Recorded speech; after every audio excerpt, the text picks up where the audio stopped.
जी students, आज हम discuss करेंगे इंडिविजुअल, पॉपुलेशन एंड कम्युनिटी और उसके बाद बायोस्फीयर लेवल को। ठीक है, हम लेवल ऑफ ऑर्गेनाइजेशन पढ़ रहे थे। हमने पहले जो पिछली वीडियोस में लेवल ऑफ ऑर्गेनाइजेशन देखे हैं उनको एक दफा ओवरव्यू कर लेते हैं। ये हमने लिखे थे। सबसे पहले हमारे पास एटम आता है।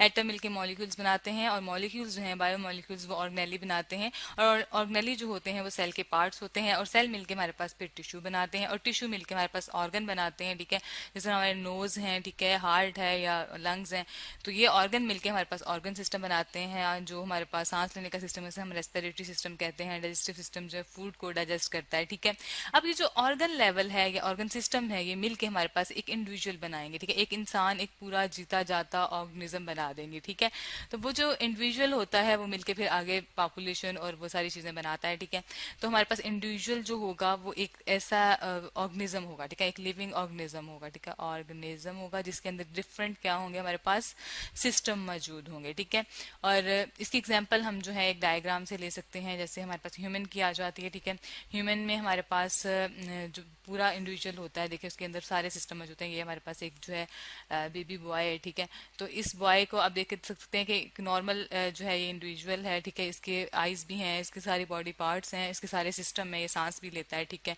तो ये इंडिविजुअल लेवल पे आ जाता है। इसी तरह हमारे पास अगर हम एनिमल्स में देखें तो हमारे पास बर्ड्स आ जाते हैं। ये हमारे पास क्या, स्पैरो है। ठीक है, अब ये जो स्पैरो है इसका जो लेवल है इसको हम किस लेवल पे डिस्कस कर रहे हैं, स्पैरो लिख लेते हैं, SPARROW, स्पैरो। ठीक है, तो ये हमारे पास क्या है, इंडिविजुअल लेवल है। ठीक है, ये हम दोनों किस लेवल पे डिस्कस कर रहे हैं, इंडिविजुअल लेवल पे डिस्कस कर रहे हैं। ठीक हो गया। अब ये जो हमारे पास इंडिविजुअल होता है, ठीक है, इंडिविजुअल एक ऑर्गेनिज्म होता है जिसके अंदर डिफरेंट टाइप्स के हमारे पास क्या आ गए थे, सिस्टम आ गए थे। ठीक है, तो इसमें एक टर्म यूज होती है स्पीशी। ठीक है, स्पीशी हमारे पास वो ग्रुप ऑफ ऑर्गेनिज्म होते हैं, हम कहते हैं कि वो ऑर्गेनिजम्स हैं जो कि इंटरब्रीड करते हैं और फर्टाइल ऑर्गेनिज्म प्रोड्यूस करते हैं,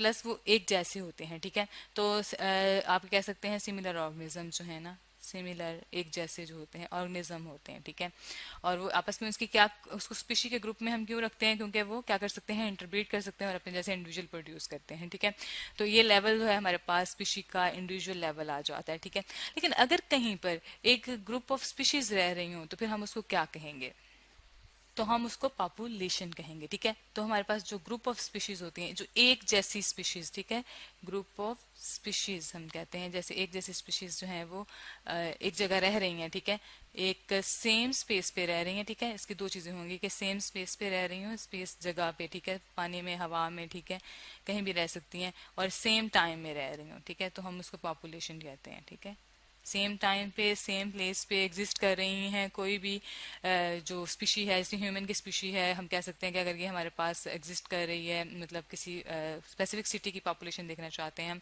तो वो 1994 में क्या थी, 2000 में कितनी है, तो ये जो है हमारे पास पॉपुलेशन आ जाएगी। ग्रुप ऑफ स्पीशी जो कि ह्यूमन है वो किस टाइम में किस जगह पर इकट्ठे रह रहे थे। ठीक हो गया। अब हमारे पास जो पॉपुलेशन है, अगर बहुत सारी पॉपुलेशन इकट्ठी रह रही है तो फिर हमारे पास कौन सा लेवल आएगा, तो हमारे पास आ जाता है कम्युनिटी लेवल। ठीक है, अब कम्युनिटी में हमारे पास क्या क्या चीजें आ जाती हैं, हमारे पास डिफरेंट पॉपुलेशंस एक जगह रह रही होती हैं। ठीक है, different populations mean different species के लोग होंगे, वो एक ही जगह पर एग्जिस्ट कर रहे होंगे, उसको हम क्या कहेंगे, कम्युनिटी कहेंगे। ठीक है, डिफरेंट पॉपुलेशंस होगी। तो इसमें हमारे पास जो है फॉरेस्ट कम्युनिटी आ जाती है। ठीक है, फॉरेस्ट आप ये डायग्राम में देख सकते हैं, हमारे पास फॉरेस्ट की एक डायग्राम है। ठीक है, जंगल में बहुत सारे ऑर्गेनिज्म जो हैं, स्पीशीज हैं, इकट्ठी रह रही होती हैं। ठीक है, तो जो फॉरेस्ट कम्युनिटी होती है उसके अंदर तमाम जो है एनिमल्स पाए जाते हैं। ठीक है, जो जंगल में प्रेजेंट होते हैं, तो उसमें हमारे पास डिफरेंट पॉपुलेशंस इकट्ठी हो जाती हैं। ठीक है, तो ये सारी चीजें जो है फिर के हमारे पास कम्युनिटी लेवल बना देती हैं। ठीक है, कम्युनिटी लेवल में हमारे पास जो है ना डिफरेंट पॉपुलेशन में हमारे पास प्लांट्स भी आ जाते हैं। ठीक है, ठीक है, और हमारे पास जो है तमाम लिविंग जो आ जाते हैं, प्लांट्स आ जाते हैं, एनिमल्स आ जाते हैं। ठीक है, ह्यूमन भी इसमें इंक्लूड किया जा सकता है, और इसके बाद माइक्रो ऑर्गेनिज्म जो कि छोटे छोटे जानदार हैं। ठीक है, वो भी हर जगह प्रेजेंट होते हैं। तो ये सारे कम्युनिटी लेवल में शामिल हो जाते हैं, क्योंकि डिफरेंट पॉपुलेशन एक ही जगह पर रह रही होती हैं। जब हम एक जगह रह रहे होते हैं तो हमारे इर्द गिर्द बहुत से एनिमल्स भी एग्जिस्ट कर रहे होते हैं। ठीक है, इसके बाद हमारे पास आ जाती है बायोस्फीयर। ठीक है, अब बायोस्फीयर क्या होती है, बायो मीन लिविंग और स्फीयर मीन रहने की जगह। ठीक है, तो लिविंग जो प्लेस है दुनिया में उसको हम कहते हैं बायोस्फीयर। ठीक है, लिविंग प्लेस कह सकते हैं। और लिविंग प्लेस में सारी की सारी हमारे पास कम्युनिटीज़ आ जाएंगी, ठीक है। जो तमाम कम्युनिटीज़ हैं, आल कम्युनिटीज़ में वो पाउंड की है, ठीक है, हमारे पास लैंड की है, वो हमारे पास डिफरेंट एरियाज हैं, तो उसको हम कहते हैं फिर बायोस्फीयर आ जाता है, ठीक है। जिस तरह सी में, समुद्र में पाए जाने वाले ऑर्गेनिज्म हैं, हवा में पाए जाने वाले ऑर्गेनिज्म है, परिंदे हैं, तो ये सारे का सारा जो अर्थ पे जितनी भी लिविंग एरिया आ जाएगा उसको हम क्या कहेंगे, बायोस्फीयर कहेंगे। हम एक डायग्राम ले लेते हैं, ये देखें। इसमें जो हमारे पास ये आपको ग्रीन पार्ट नजर आ रहा है, ठीक है, जहाँ पर सारी पता ग्रीनरी है वहां पर जंगल होगा, ठीक है, इसको हम यूं कहते हैं कि जोन ऑफ लाइफ है, यहाँ पर जिंदगी एग्जिस्ट करती है। जो पानी है वहां पे भी एग्जिस्ट करती है, सी में भी लाइफ पाई जाती है, लेकिन ये जो हमारे पास अर्थ का वो पार्ट जहाँ पे लाइफ एग्जिस्ट करती है उसको हम जोन ऑफ लाइफ कहते हैं, ठीक है। और इसको हम क्या कहते हैं, इस वाले एरिया को हम बायोस्फीयर कहते हैं, ठीक है। बायोस्फीयर कहते हैं जहाँ पे जिंदगी एग्जिस्ट करती है, ठीक है। इसमें तमाम इकोसिस्टम भी आ जाएंगे और कम्युनिटीज भी आ जाएंगे। इकोसिस्टम होता है, इकोसिस्टम में हमारे पास तमाम नॉन लिविंग थिंग्स भी आ जाती हैं, ठीक है। इकोसिस्टम में हमारे पास दो चीजें आ जाती हैं, लिविंग और नॉन लिविंग, ठीक है। लिविंग में हमारे पास तमाम ऑर्गेनिज्म आ जाएंगे, ठीक है। और नॉन लिविंग थिंग्स में हमारे पास पानी, मिट्टी, हवा सब कुछ आ जाएगा, ठीक है। नॉन लिविंग थिंग्स, ठीक है, दोनों शामिल हो जाएंगे, ठीक हो गया। और ये हमारे पास लिविंग थिंग्स आ गई, एनिमल्स, प्लांट्स और माइक्रो ऑर्गेनिज्म, ठीक हो गया। तो यूं हमने डिस्कस किए हैं डिफरेंट लेवल ऑफ ऑर्गेनाइजेशन। अब उनको एक डायग्राम के थ्रू भी देख लेते हैं। ये हमारे पास डायग्राम आ गई है, ठीक है, जिसमें हमने सबसे पहले एटम को देखा है, ठीक है।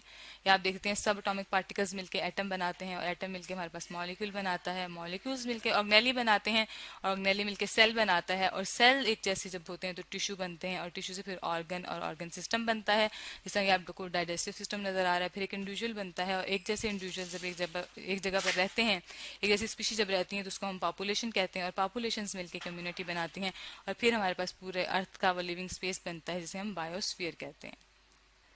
तो यूं आज हमने जो है लेवल ऑफ ऑर्गेनाइजेशन जो है वो कंप्लीट कर लिए हैं। इनको हमने एटम से स्टार्ट किया था, फिर मॉलिक्यूल से होते हुए हम लोगों ने जो स्टडी किए हैं, तो हमने तमाम जो है लेवल ऑफ ऑर्गेनाइजेशन है वो स्टडी कर लिए हैं। और लास्ट पे जो हमारे पास सबसे बड़ा लेवल आता है उसे हम बायोस्फीयर कहते हैं। तो यूं हमारे पास जो सबसे बेसिक एटम से स्टार्ट होकर जो सबसे बड़ा लेवल आता है वो हमारे पास बायोस्फीयर आता है, जो सबसे बेसिक लेवल है वो हमारे पास एटम लेवल होता है।